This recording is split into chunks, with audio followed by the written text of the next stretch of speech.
Soon, you will be performing work for Waste Management, one of the world's leading environmental services companies. We service 27 million commercial and residential customers across the United States, Canada, and Puerto Rico.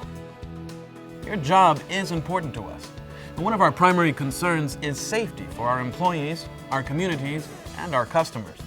Your actions on the job can affect not only your safety, but also the safety of others. You are going to work in one of Waste Management's material recovery facilities, or MRFs, which collect materials like glass, aluminum, paper, and plastics from customers. Once the materials have been sorted out or processed, they are then sold to places like plastic companies and paper mills that use them to develop new products. Our plants are very busy with a constant flow of trucks and other heavy equipment. Your job will involve working around moving equipment, so it is very important that you think about safety first. In this short program, you are going to learn how Waste Management practices safety. While performing your job, you have several responsibilities.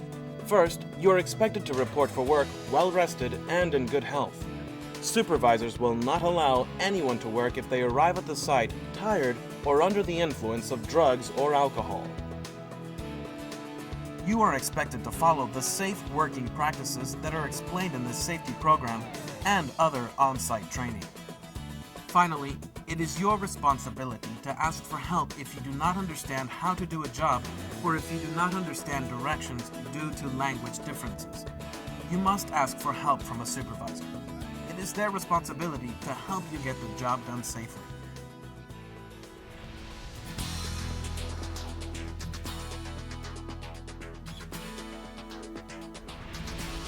Before you start work, you must be properly dressed.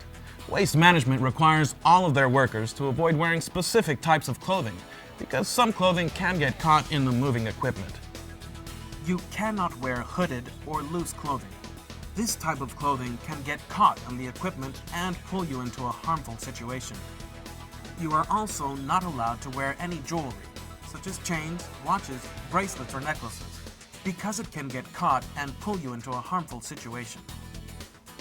Long hair is also a concern around the equipment.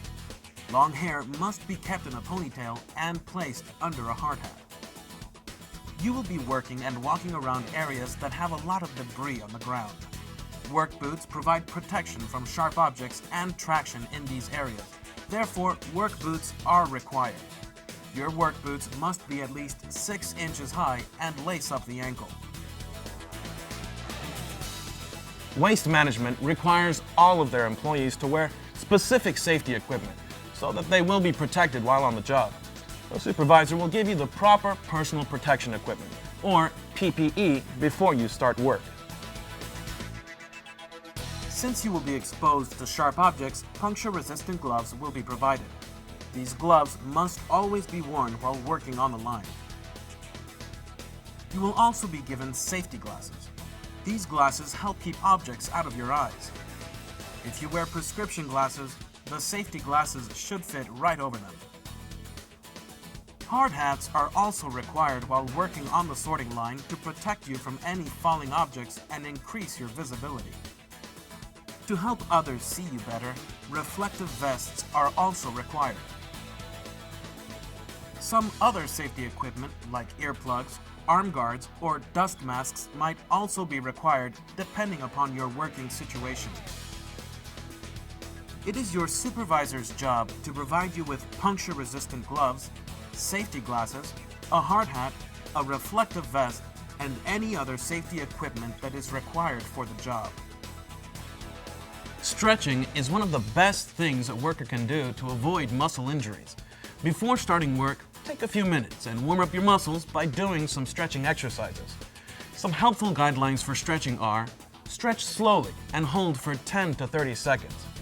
Breathe deeply and slowly. Work the muscles on both sides of the body. Stretching should be done throughout the day, like after breaks and when your muscles feel tired.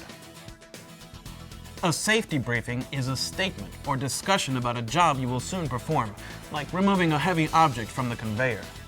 During a safety briefing, responsibilities should be assigned, potential hazards identified, and safety precautions discussed. A safety briefing also includes a discussion about what action to take if an unexpected problem occurs. Safety briefings should give everyone the chance to ask questions. Let's review what you should do before starting your job. You should report to work rested and in good health. Do not wear any loose clothing or jewelry that can get tangled in the equipment. Long hair must be kept in a ponytail and secured under a hard hat. You must wear 6-inch tall or taller lace-up work boots, puncture-resistant gloves, safety glasses, a reflective vest, a hard hat, and any other equipment that is required will be given to you on the job. A safety briefing is a statement or discussion about a job you will soon perform.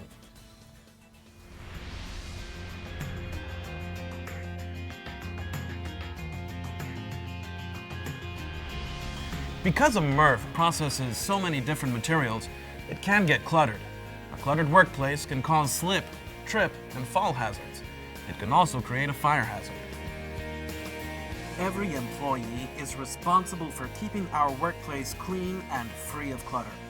Before breaks and at the end of a shift, you must clean up the area around the sorting stations. Walkways and stairs must also be kept clear. It is very important to keep the area around emergency exits clean and clutter-free in case they have to be used. You may also need to help clean other areas of the MRF. The sorting line is an area where materials move along a conveyor belt, and items are sorted by type of material and removed by hand or with a tool. There are some basic practices that you should follow to make your job safer. Always look upstream or up the conveyor belt. Watch for dangerous objects like knives, broken glass, and large metal objects. Always look at the material before you handle it. Grabbing without looking can result in an injury.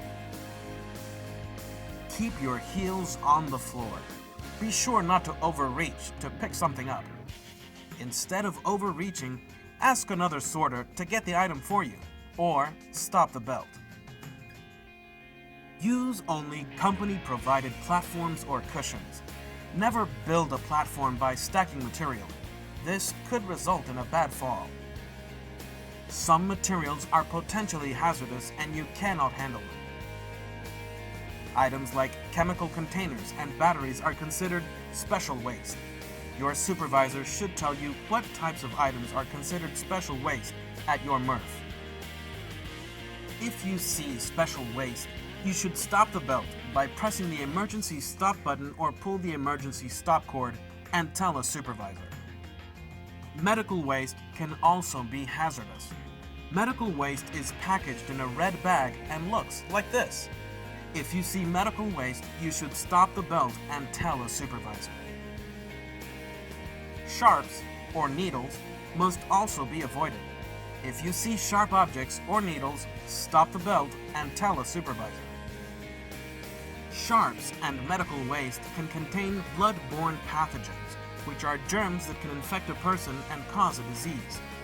If you are ever punctured by a needle or come into contact with any type of medical waste, tell a supervisor immediately. Waste management has a specific program to handle this situation. If you are unsure whether something is special waste, medical waste, or a sharp, stop the belt and ask a supervisor. When it comes to this type of material, it is better to be cautious. Working around moving machinery like conveyor belts can be dangerous. Unsafe behavior around them can result in an injury or even death. There are some safety guidelines that everyone must follow to stay safe around conveyors. As mentioned earlier, keep the area around the conveyor clean and free of clutter. Stay off of conveyors. We have a policy that no one can ever ride, walk, or step across a conveyor. Sometimes material can get caught on the belt or the rollers that the conveyor belt rides on. If the material can be removed using your fingers, palm, or an appropriate tool, then remove it. Never wrap material around your hand or any other part of your body to remove it. This type of action could result in you being pulled into the equipment. If the caught material cannot be removed safely, then stop the belt and call a supervisor over to handle it. Occasionally, a heavy object must be removed from the belt.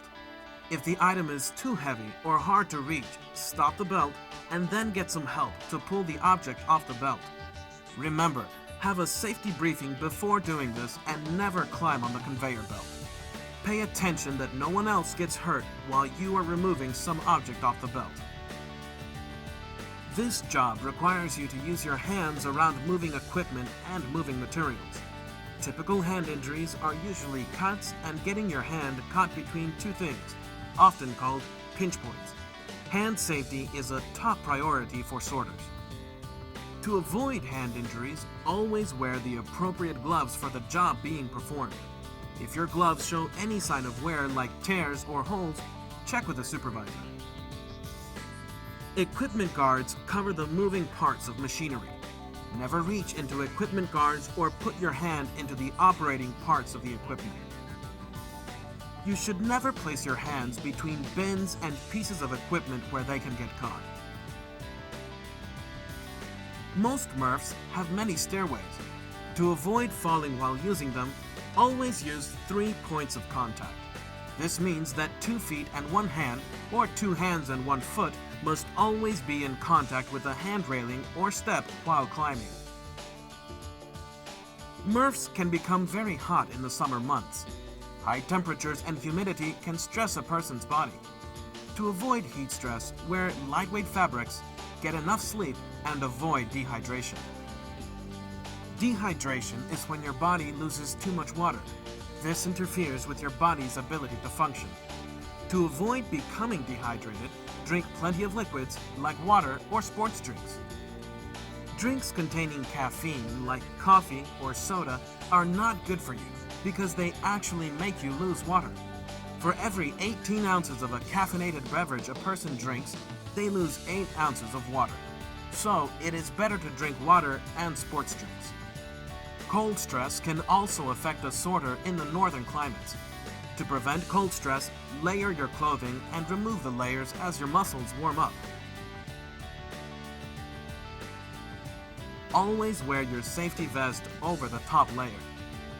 It is also important to drink plenty of fluids to prevent cold stress. Let's review the safety practices we've covered so far for working on the sorting line. Keep the area around sorting stations, walkways, and emergency exits clear of clutter. On the sorting line, look upstream. Look before you grab. Watch for sharp objects. Keep your heels on the floor and only use company-provided platforms. Never try to remove a caught item by wrapping it around any part of your hand or body. If an item is stuck or can't be reached, stop the belt and tell a supervisor. Never put your hands in areas where they can get caught or pinch points. Replace worn-out gloves. Avoid heat stress by getting enough sleep, wearing lightweight clothing, and drinking plenty of liquids. Avoid cold stress by wearing layers, and then remove them as your muscles warm up.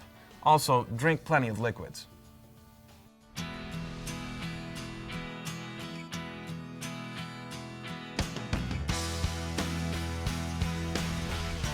Waste management has some general working rules and policies that all sites must obey.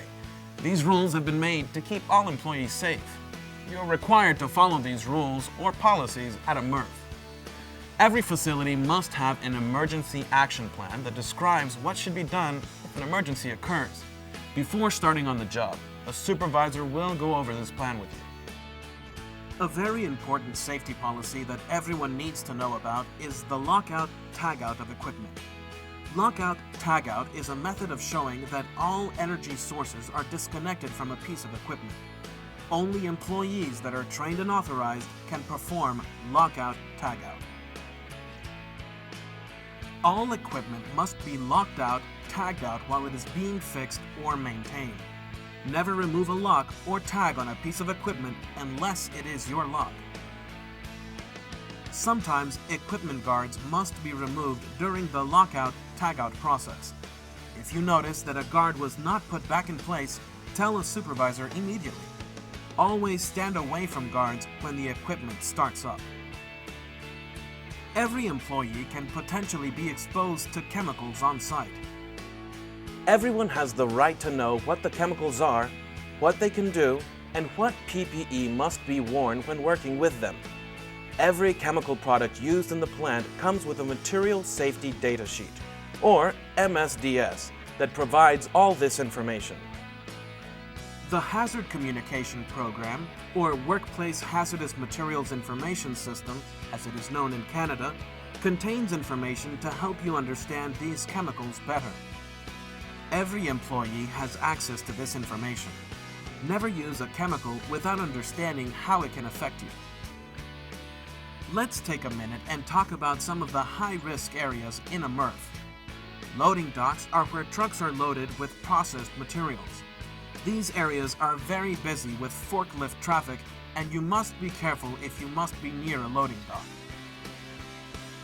Bale storage areas are also very dangerous. This is where stacked bales of material like cardboard are stored.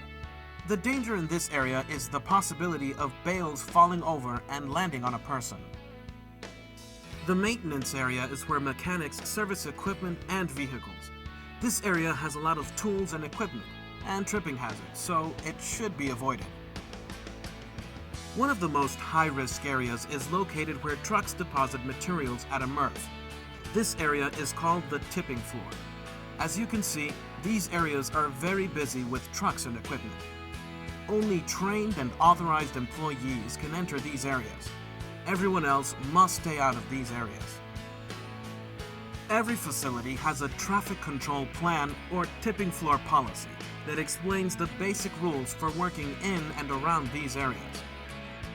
A supervisor must review the tipping floor policy rules and procedures with you before starting your job.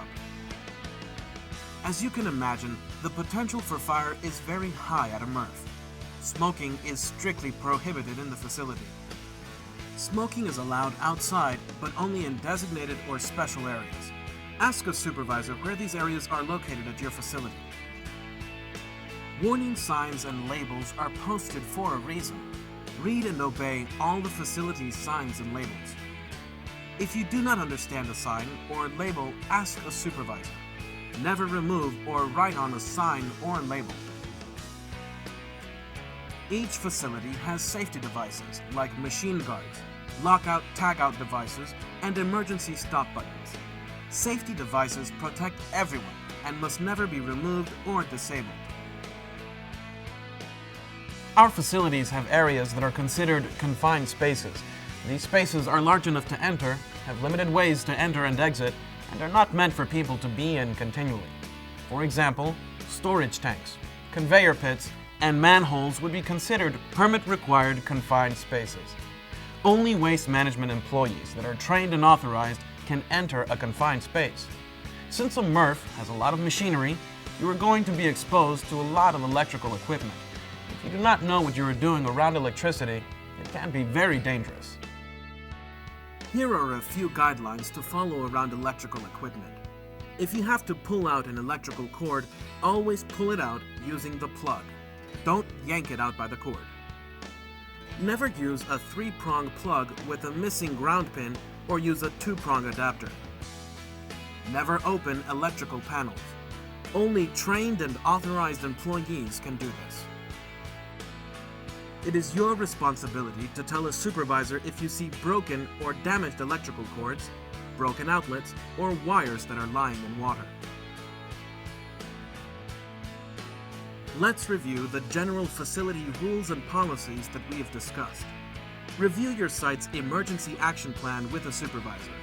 In the event of an emergency, follow the plan.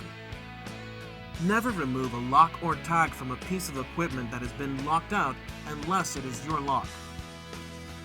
Tell a supervisor about any missing equipment guards. The Hazard Communication Program, or Workplace Hazardous Materials Information System, provides useful information about dealing with chemicals in the workplace. Avoid hazardous areas like loading docks, bale storage, maintenance, and the tipping floor. Never enter a confined space. Be careful around electrical equipment and report any problems with electrical cords or unsafe wiring. It is important that you follow all of these safe practices while working in our plants.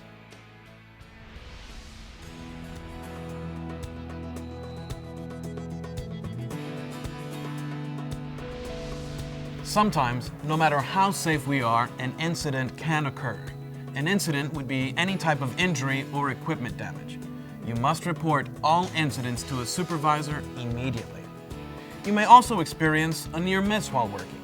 A near miss is an injury or damage to property that almost happened. These must be reported to the supervisor immediately. We can learn from incidents and near miss situations. If we know about them, then we can correct any safety problems so that these situations can be avoided in the future. We have spent a lot of time going over the safe practices that waste management expects you to follow while on the job. To help you remember, Golden Rule posters that have some of the key rules that you have learned in this program are posted at every facility. The Golden Rules are: always follow lockout, tagout procedures. Always follow blood-borne pathogen procedures. Never walk on conveyors. Always wear a seatbelt if you operate a piece of equipment. Always follow fire prevention procedures, including no smoking rules. Always report incidents immediately. Never modify or disable safety devices. Always follow the site-specific tipping floor policy. These are just some of the safety practices that must be followed. You will receive further training once you arrive at the site. What this all really boils down to is using your common sense and thinking about safety first. Have a safe day.